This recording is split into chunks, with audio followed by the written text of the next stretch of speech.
Muito obrigado, bom dia a todos e a todas. Em primeiro lugar, cumprimentar o Sr. Ministro e também os meus colegas de mesa, todos os amigos e convidados que aqui estão nesta sessão que consideramos muito relevante. E falar da contratação coletiva, naturalmente, terá de passar pela avaliação daquilo que se tem verificado para dar resposta aos problemas do presente e perspectivar o futuro. E, desde logo, quando se falou na dinamização da contratação coletiva, perspectivava-se que ela pudesse ter uma sequência diferente daquela que teve. Ou seja, nós hoje verificamos que depois da introdução da caducidade e também de ataques ao princípio do tratamento mais favorável, a dinamização da contratação coletiva não evoluiu, regrediu perigosamente. Tal como já foi referido, o balanço é profundamente negativo.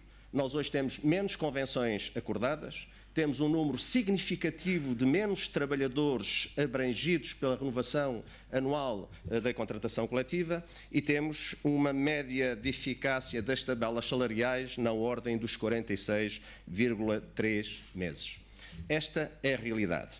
E, portanto, pior do que não reconhecer o erro é persistir no erro. E a questão que se coloca neste momento é que a contratação coletiva é um elemento estruturante do funcionamento da democracia. É estruturante porque, desde logo, deve encetar em si mesmo o princípio da harmonização social no progresso, ou seja, definir normas mais favoráveis do que aquilo que a lei geral estabelece como mínimos. Em segundo lugar, porque a contratação coletiva é um elemento fundamental para uma mais justa distribuição do rendimento a partir da atualização anual dos salários. Bloquear contratação coletiva é bloquear, na esmagadora maioria, a atualização dos salários anuais dos trabalhadores. É retirar-lhes rendimentos, é deixar-lhes numa situação mais fragilizada. Portanto, a questão da contratação coletiva, também do ponto de vista da distribuição dos rendimentos, é fundamental. E a terceira componente é que a contratação coletiva é um elemento insubstituível da afirmação da democracia no quadro da relação laboral entre trabalhadores e empregadores. Ou seja, ela tem uma ligação direta com a efetivação de direitos individuais e coletivos dos trabalhadores. E não há democracia sem contratação coletiva. Não há democracia quando os trabalhadores não veem os seus direitos respeitados e os sindicatos se veem impedidos de entrar dentro das empresas para, em conjunto com os trabalhadores, discutir e procurar encontrar soluções no quadro daquilo que tem a ver com negociação. Creio que, em segundo lugar, é por demais evidente que os bloqueios da contratação coletiva também contribuem para a acentuação das desigualdades. E o que nós verificamos nos últimos anos é que as alterações da legislação laboral não foram conducentes a estabelecer equilíbrios. Pelo contrário, o que nós verificamos foi uma acentuação dos desequilíbrios entre empregadores e trabalhadores, que hoje são visíveis para todos, creio eu, que sem exceção. E neste desequilíbrio, também a componente dos rendimentos dos trabalhadores foi profundamente afetada. Não foi só pela redução dos direitos, não foi só pela alteração da legislação laboral, também foi pela questão da contratação coletiva. Porque quando estamos a falar em contratação coletiva em Portugal, nós não podemos dissociar o tecido empresarial com que vivemos. Ou seja, a esmagadora maioria das empresas são de micro e pequena dimensão. Grande parte dos trabalhadores está nestas empresas. Não havendo a renovação regular da contratação coletiva, isto quer dizer que estes trabalhadores ficam numa situação ainda mais fragilizada. Porque não só não vêm atualizados os seus salários, como também não vêm, em muitos casos, resposta a um conjunto de problemas que os novos tempos hoje nos colocam. Do ponto de vista das questões do assédio moral, das doenças profissionais, em consequência da intensificação dos ritmos de trabalho e, inclusive, também problemas relacionados com o maior número de trabalhadores que neste momento estão a laborar em regime de turnos. Portanto, esta é uma questão central que nós não podemos deixar de colocar. Mas há um outro dado que importa aqui relevar. É que, acompanhando as desigualdades, nós estamos a verificar que há uma desvalorização do trabalho e um empobrecimento crescente dos trabalhadores em Portugal. Se hoje repararmos na evolução da pobreza, a primeira camada da população mais afetada pela pobreza são as crianças. E os jovens até 18 anos. Mas porquê? Perguntaremos nós. Por uma razão muito simples. É porque os seus pais ou não têm emprego, ou o emprego que têm têm salários tão baixos que já não conseguem retirar os seus próprios filhos da pobreza. Qual é a segunda camada mais afetada pela pobreza? Os desempregados e os trabalhadores com baixos salários. E não é por acaso que neste momento verificamos que num espaço relativamente curto de tempo aumentou o número de trabalhadores abrangidos pelo salário mínimo nacional. É evidente que nós estamos de acordo com o aumento do salário mínimo nacional, mas também é evidente que, a pretexto do aumento do salário mínimo nacional, não houve evolução das grelhas salariais que estavam imediatamente acima deste valor. E, portanto, isto trouxe problemas. Esses trabalhadores foram abrangidos pelo salário mínimo nacional, mas tivemos ainda um outro problema, é que neste momento há uma desvalorização das profissões, porque há trabalhadores com competências e com profissões que estão a ganhar o mesmo salário mínimo nacional que outros que não têm as mesmas competências e, neste caso concreto, as mesmas qualificações. E isto não ajuda as empresas, creio eu, não ajuda aos trabalhadores, não ajuda a economia e também não ajuda à competitividade. Isto é a desvalorização, eu diria, perdoem-me a expressão, o regabof completo. Portanto, nós precisamos de valorizar as profissões, precisamos de valorizar as carreiras profissionais, porque elas são indissociáveis do bem-estar dos trabalhadores, mas não só da estabilidade social dentro das empresas. Isto não se está a verificar em muitos casos. Isto precisa de ser corrigido, isto precisa de ser tratado. Terceira ideia que gostaríamos aqui de colocar é a questão dos bloqueios da contratação coletiva e deste modelo de baixos salários de trabalho desqualificado e precário. Sim, porque quanto mais bloqueada estiver a contratação coletiva e, sobretudo, mais questionados forem os direitos dos trabalhadores numa visão de progresso social, mais incentivos se dá à manutenção do modelo de baixos salários de trabalho precário e à individualização das relações de trabalho. Todos nós sabemos que a individualização das relações de trabalho é uma pecha que hoje está instalada, eu diria que é uma praga que hoje se generalizou ao país e que não é favorável a um reconhecimento do papel dos trabalhadores e, particularmente, à importância que estes têm para o desenvolvimento do país, no plano da evolução da economia nas empresas e também do aumento da produtividade. É preciso corrigir isto, é preciso alterar isto. Uma das formas de se alterar e de se romper com este modelo é precisamente também dar mais força à negociação, mais força à contratação coletiva, mais força e reconhecimento aos direitos laborais e sociais. Uma quarta ideia que gostaríamos aqui de deixar tem a ver com o diálogo social. E, meus amigos e minhas amigas, não há diálogo social quando a negociação está completamente bloqueada. Porque a vertente mais importante do diálogo social é aquela que emerge da negociação entre os parceiros sociais, ou seja, associações patronais e organizações sindicais. Quando estas duas componentes não têm uma lógica de diálogo permanente e de negociação, então o diálogo social por cima está profundamente fragilizado. E por muitas campanhas mediáticas e também mensagens propagandísticas relativamente à importância do diálogo social e dos parceiros sociais, enquanto não se valorizar esta componente da negociação, não há diálogo social que resista. Pode continuar a existir, naturalmente, mas não tem o significado, a profundidade e, já agora, a aceitação e o envolvimento daqueles que diretamente estão inseridos neste processo. Trabalhadores e, simultaneamente, a população e também as próprias empresas. E é neste sentido que nós consideramos que no diálogo social é fundamental a participação e a intervenção dos parceiros sociais. Mas quando se coloca um parceiro social numa mesa de negociação, no pressuposto que tem de cumprir determinadas regras, e uma delas é que, se não chegar a acordo, o contrato caduca dentro de um prazo relativamente curto, então já não estamos a falar de uma base de negocial, no mínimo em igualdade de circunstâncias. Já estamos a falar numa base negocial onde uma parte sabe que tem o poder de usar a sua força para impor um conjunto de regras à outra parte que está condicionada ao facto de subscrever o acordo ou, não subscrevendo, pura e simplesmente deixa de ter essa mesma convenção porque ela pode passar ou pode entrar numa fase de caducidade. E, meus amigos, minhas amigas, isto não é diálogo social. Nós precisamos de reverter esta situação. Porque não se pode colocar os parceiros, nomeadamente os sindicatos, numa situação em que o Sr. Ministro do Trabalho há uns anos considerava como um estado de necessidade. Não. Valorizar a negociação implica valorizar os parceiros sociais e dar-lhes as mesmas condições à partida para poderem negociar e, já agora, para poderem acertar posições de equilíbrio, que foi aquilo que nós não tivemos nos últimos anos. Hoje é por demais evidente. A alteração da legislação laboral e os compromissos que foram assumidos nessa vertente confirmaram que não houve equilíbrio. Houve um profundo desequilíbrio das relações de trabalho em que os trabalhadores foram profundamente afetados. E foram profundamente afetados não foi só pela introdução do memorando da Troika, foi porque o governo anterior fez questão de dar força e ir mais longe do que o memorando da Troika no que concerne às relações de trabalho, com um objetivo. Foi reduzir os salários dos trabalhadores, foi reduzir os rendimentos. Sim, porque o salário mínimo nacional e o acordo que estava estabelecido para se concretizar em janeiro de 2011 nos 500 euros, quero-vos dizer, porque também o dissemos à Troika, que o problema não foi a atualização em 15 euros desse valor. Não, o problema foi outro. É porque havia uma estratégia.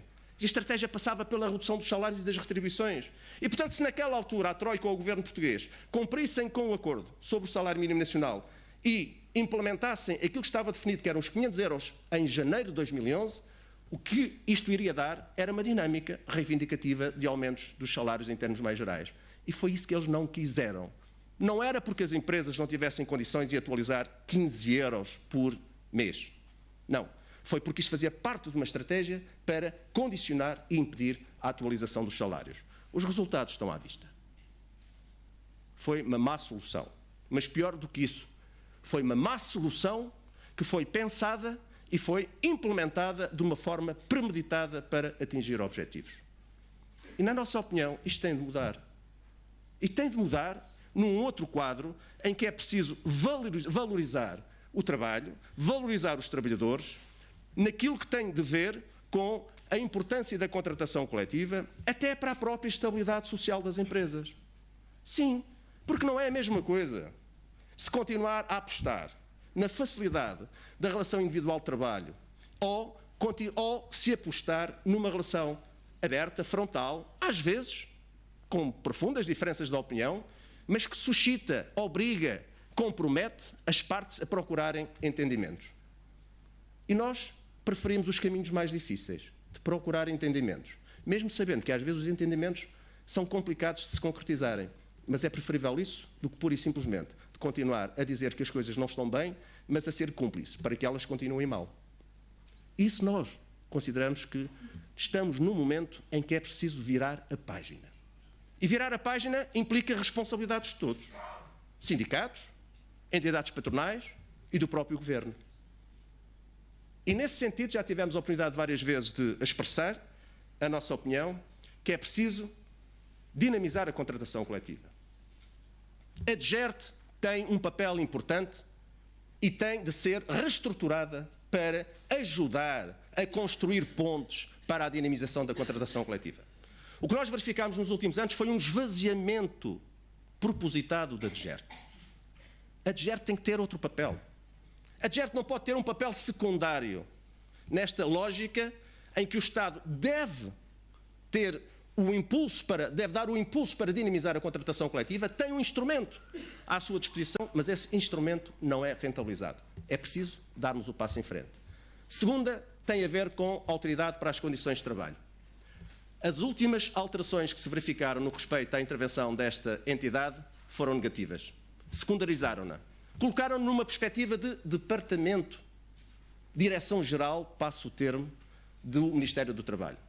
A Autoridade para as Condições de Trabalho tem de ter outro tipo de visão, neste caso concreto tem que ter outro tipo de reconhecimento do ponto de vista legal que lhe dê mais força para atuar e para ser eficaz em tempo útil.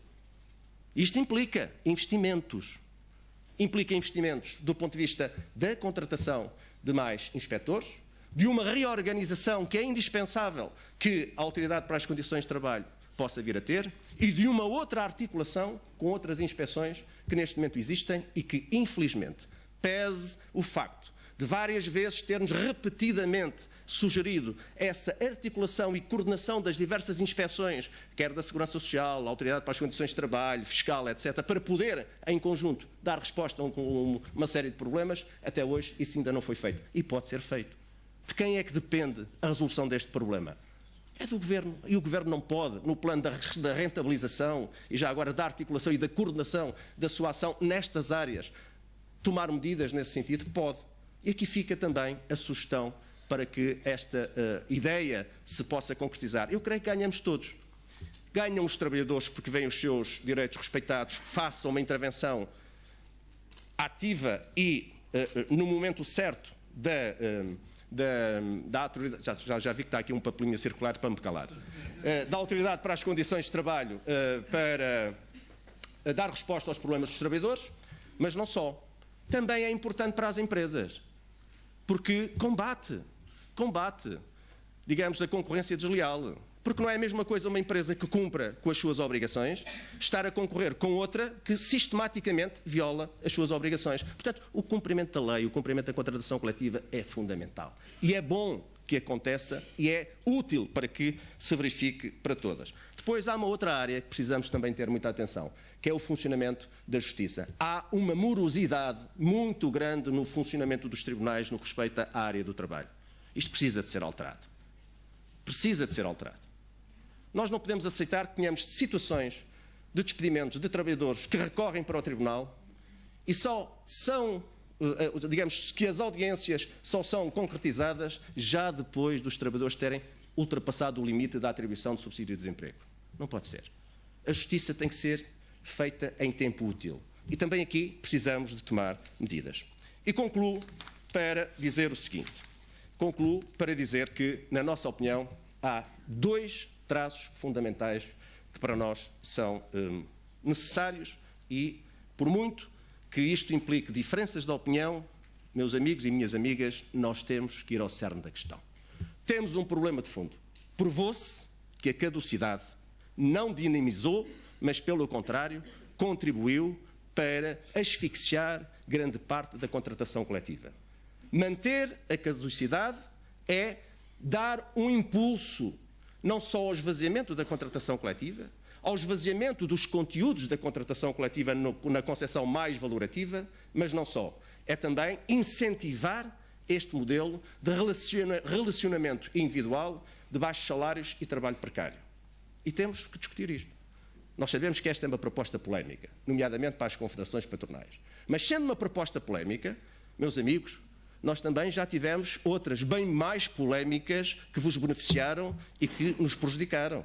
Bem, mas então, vamos lá retomar novamente a discussão, com muita frontalidade, cada um defendendo as suas posições, mas quanto a factos e números, não há volta a dar. E os factos e números estão aí. Queremos continuar a fingir que há diálogo e que há negociação, ou queremos fazer um diálogo e uma negociação a sério? Nós queremos fazer um diálogo e uma negociação a sério, em que todos tenham o mesmo nível de possibilidades de debater e de criar condições para ultrapassar os problemas. E que não haja um que esteja, digamos, numa posição mais frágil relativamente ao outro. Porque isso, a base de partida, como já referi, não ajuda, só complica. E, perante isto, nós entendemos que este desafio, até neste momento, se coloca numa lógica ainda mais significativa quanto, por exemplo, a Organização Internacional do Trabalho lançou o ano passado, na sua conferência, uma proposta que neste momento já está a ter o seu início em todo o mundo. A discussão do futuro do trabalho no quadro do 100º aniversário da Organização Internacional do Trabalho, que vai ter lugar em 2019. Sim, o futuro do trabalho. E qual é o futuro do trabalho que todos nós temos, independentemente de cada um ter as suas responsabilidades governativas, de representação patronal ou de representação sindical? O futuro do trabalho só pode passar pela valorização dos trabalhadores e a valorização do trabalho. Não vale dizer que queremos todos mudar o modelo, mas depois fingir de conta que não vemos que o modelo está a manter-se, o modelo de baixos salários, precário, trabalho precário, se está a manter e, se não tivermos medidas de fundo, está aí para durar. Não. O futuro do trabalho é um elemento estruturante, e aqui fica a nossa sugestão, para cada um de nós, no âmbito da representação sindical, patronal e governamental, tomemos as medidas adequadas para se encontrar um caminho de diálogo e de discussão para que este processo venha a ser concretizado. E perante isto, meus amigos e amigas, o Nelson Mandela, há muitos anos, escreveu uma coisa muito bonita que me acompanha sempre. Dizia ele, tudo parece impossível até ser feito. E nós somos ou não somos capazes de fazer melhor? Somos. Obrigado.